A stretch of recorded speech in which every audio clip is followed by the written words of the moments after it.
सर्वेभ्यः नमो नमः। मम नाम सचिनः। अहं केन्द्रीयसंस्कृतविश्वविद्यालये भोपाल् परिसरे शिक्षाचार्य प्रथमवर्षस्य छात्रः अस्मि। मम विषयः अस्ति दूरस्थशिक्षायाम् अध्यापकः, छात्रस्य प्रकृतिः, उत्तरदायित्वं, गुणवत्ता, छात्रसहयोगोपायाः। तो दूरस्थशिक्षायां मध्ये आचार्याः, मार्गदर्शकः, सामग्री शिष्टाः च मूल्याङ्कनकर्ता भवति। यतः छात्राः स्वप्रेरिताः स्वाध्यायेन काल व्यवस्थापनं च कुर्युः।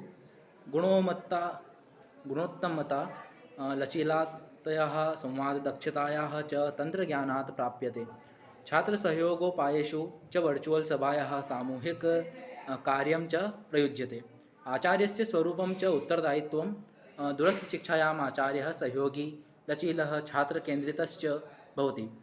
यः पाठ्यक्रमसृजनं, मल्टीमीडिया सामग्रीवितरणं, आभाषिकतन्त्रसञ्चालनं च करोति।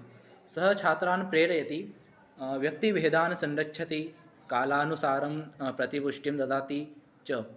तस्य उत्तरदायित्वं, तन्त्रदक्षता, निरन्तरशिक्षणं, मूल्याङ्कनप्रणाली च प्रोक्ता। छात्रान् उत्तरदायित्वं। दूरस्थशिक्षायां छात्राः स्वनिर्देशात् अध्ययनं, कालप्रबन्धनं, सक्रियसहभागितां च धारयन्ति।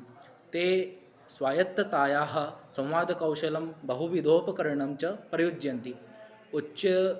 उच्चापेक्षास्थापनं, विश्वासपूर्णतया वातावरणं च तेषां दायित्ववृद्धये भवति। गुणोत्तमता सन्नादति आचार्यगुणः तन्त्रकौशलात्, अपडेट् ज्ञानात्, छात्रसमर्थनात् निर्धायते। यतः प्रभावी मूल्याङ्कनं, संसाधनसङ्कलनं च सम्भवति।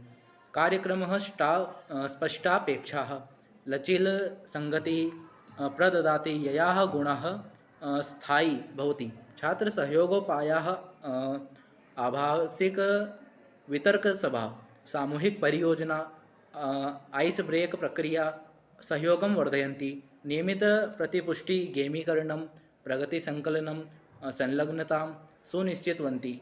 व्यक्तिगतसंवादः, सहपाठीसमीक्षा च प्रेरणां ददाति। एतः सर्वं विषयः अस्ति दूरस्थशिक्षायां। धन्यवादः।